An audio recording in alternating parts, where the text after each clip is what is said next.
Good day and welcome to this episode of Quilting with Don. I'm going to continue working on the paper pieced top that I finished the flimsy last episode. So this episode, I'm going to quilt it and bind it. It's going to be pretty straightforward, but I am going to do free motion quilting. And I'm going to show you where I'm going to do that and how I'm going to do that. But first, let's go over some of the other decisions and things I've made. I have decided to use this fabric here. Hope you can see it. This is the one I bought as a potential background for the top, but I didn't like. But I think it'll make a great backing. So I'm going to use this starry blue patterned fabric for the back. The next thing I did was do some practicing of free motion quilting on some test strips. And I'm using the Singer Confidence Quilter. You'll see more of it when I get going. This is the machine that actually was made to do exactly this, free motion quilting. It's got a reasonable sized throat, and I just sandwiched together some two pieces of fabric with some batting in the middle, and then I went and I practiced free motion. I'm doing a stipple pattern. I'll give you a close-up of how this came out, but I'm getting the hang of it. So this is the stipple patterned free motion work I'm going to do on the blue background of the top that you see behind me. Thread choices. I'm leaning towards a dark blue thread for the backing, correction, for the blue background, and a green thread for the outer border, and I'm going to probably stitch in the ditch for the star itself with a dark blue thread. That's the plan. A couple other things I learned while practicing. So, get ready to write this down. Having some sort of non-slip gloves are gold. These are not quilting gloves. These are regular gardening gloves, or maybe even working on a car glove. But they've got, they feel nice and comfortable, but they've got these very grippy fingertips. And they're very good for hanging onto the fabric as you're moving it around.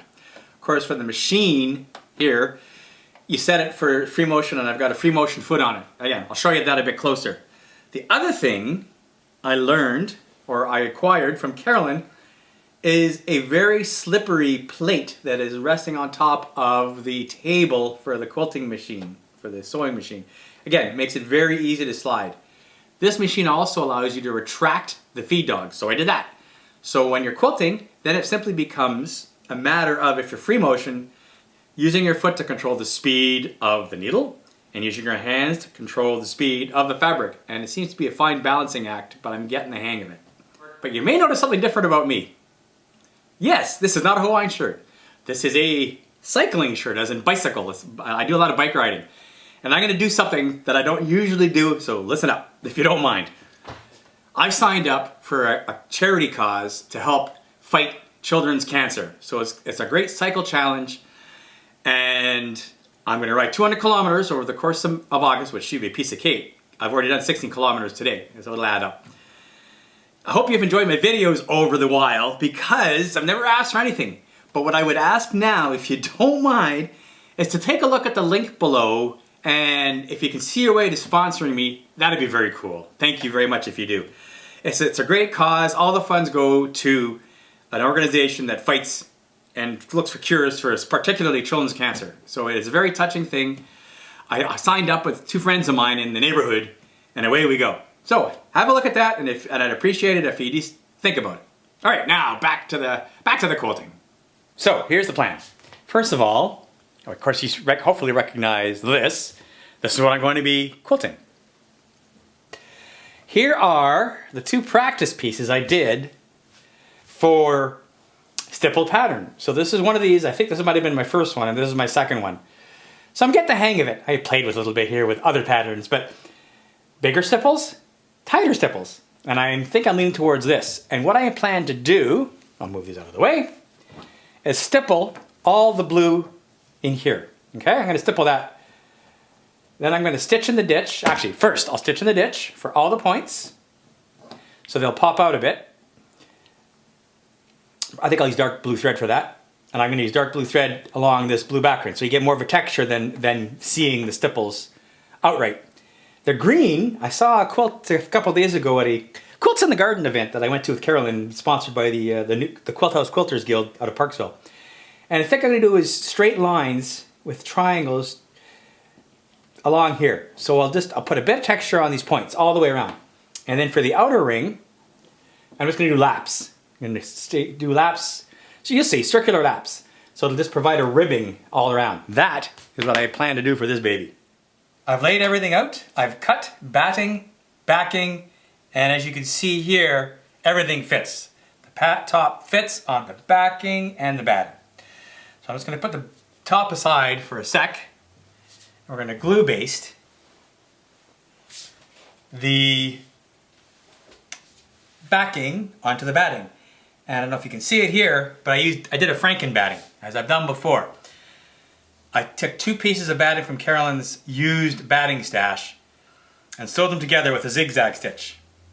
And now, what I'm gonna do is glue baste half of the top at a time. It should work, that's the theory. There we go. All right. It says you use spray about 12 inches from it, so here we go.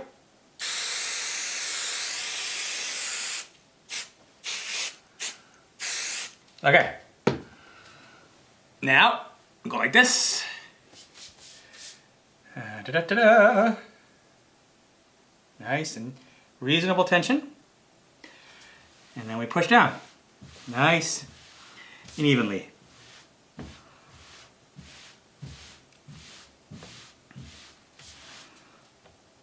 And we stuck.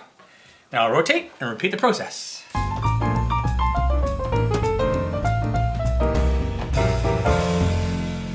Alright, I've ironed the top, and I should quickly point out, dimensions are such. This top is 30 inches in diameter. The fabric, backing, and the batting are cut to 32 inches, so you can see an inch all around. Might be cutting a little close, but you can see that it works. In fact, I've checked, and I want to make sure I've got batting and backing all around, and I do. So, same deal. Let's do the spray and let's do the glue. This one's going to be a little trickier, I think. Well, we'll see.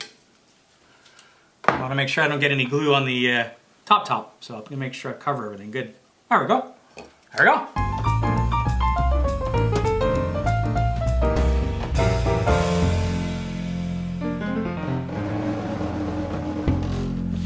Okay, I think we got it. I think we're in business. Ready to start quilting. Talked to my quilting consultant, Carolyn, of course, and she recommended to keep the quilt top true, if you will, without shrinking and pulling in the wrong spots. She recommended I sew all the way around the outer edge first to fix it to the backing and batting, and then work my way in a bit to do the other circles around the green border. Only then can I start stitching in the ditch on the star pattern. So wish me luck. There we go. Oh, I got my walking foot on the Confidence Quilter, and I have set the needle closer to the edge. So I'm just going to follow the walking foot around. Let's do it. What could go wrong? Here we go. Yeah, somebody put the foot down. Let's try again. There we go. That's working.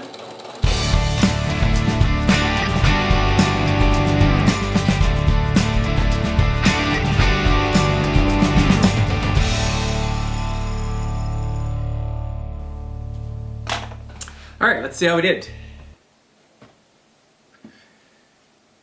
Okay, I got one spot where I nibbled into the green with the blue thread too much, so I'll unsew that. Another one. Well, that was pretty straightforward. I did a total of 3 rings, and now I'm going to start outlining the star in the center, and I'm using, I don't know if you can see it here, I've got gold thread on the go, as it were.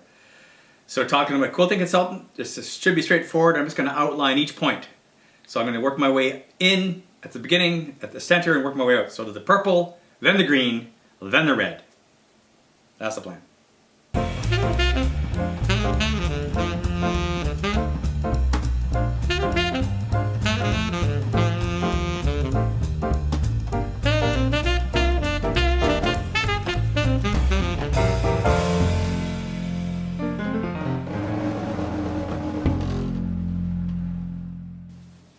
Update, I have stitched in the ditch around all the star points. I used gold thread, as you can see, hopefully it shows up.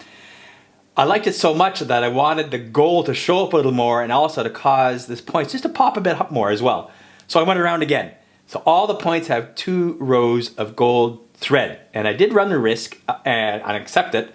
And if my sometimes the stitching wasn't exactly on top of itself, so I got little railroad tracks. But for the most part, it looks fabulous, and I'm not about to change it. I like it.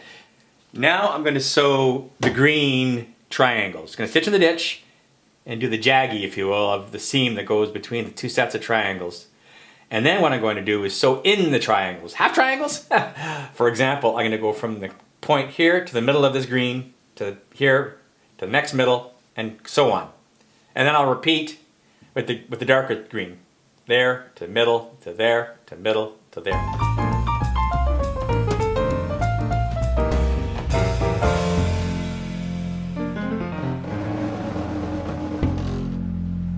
I am ready to do the free motion. I didn't do the extra half triangles in the green. I decided I like it just the way it is. I can always add them in later if I want. But now I'm going to do the free motion. So I'm just going to quickly iron this top. And I'm going to run it through just as you see here, where I've got the majority of the top to the left on the wider part of the table. And I'm only going to be quilting in this area right here. Wish me luck.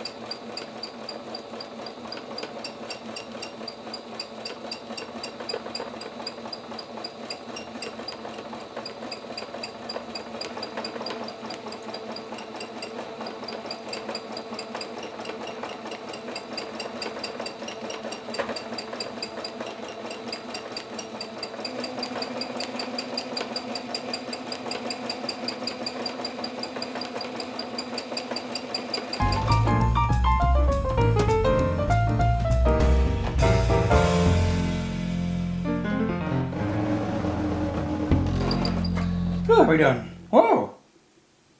Almost a quarter done. I guess I should check the stitching on the back. Looks good.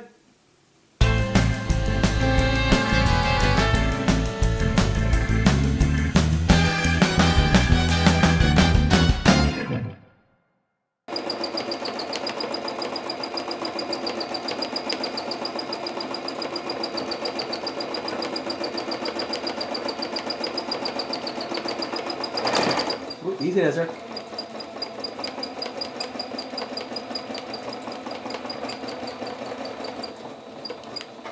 Done.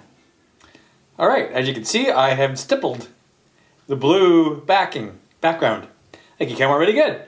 My first ever free motion, and I'm quite pleased with how it went.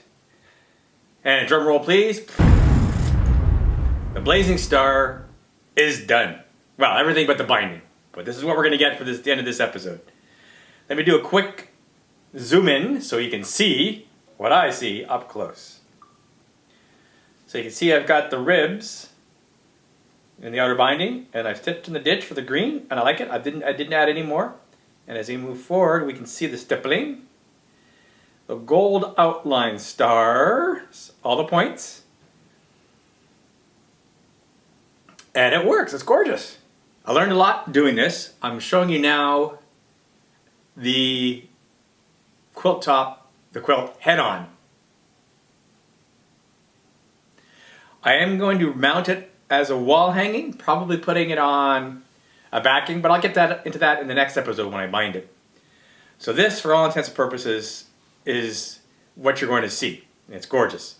Really happy with the way it turned out. I learned a lot about paper piecing, and I'm willing to do it again. I think I will tackle something a little more challenging, but the concept is sound. I really like the precision you get and the way things line up. I learned free motion. Well, I learned a style of free motion with the stippling. It really came out. I was excited. I did a lot of practice. I did at least 4 practice sheets with batting and fabric on top and bottom sandwiched and moving them around on the machine. But I got the hang of stippling, and it makes me want to try other patterns, feathers, I suppose, or bubbles or something. Cross that bridge. So having said all this, cannot go anywhere further without toasting the quilt. Now, I've got here something that's really cool. We picked this up in Europe. It's like a little handbag. Isn't it? It's cute, right? But it's actually a handbag from Cardew for a bottle of whiskey. It's inside. So it's really cute. It was a limited edition thing. It was a lot of fun. So let's toast. This is one of Carolyn's favorite whiskeys. She loves this stuff, so I'm not going to take a lot of it. But you see, we've already had a fair bit because it's not good.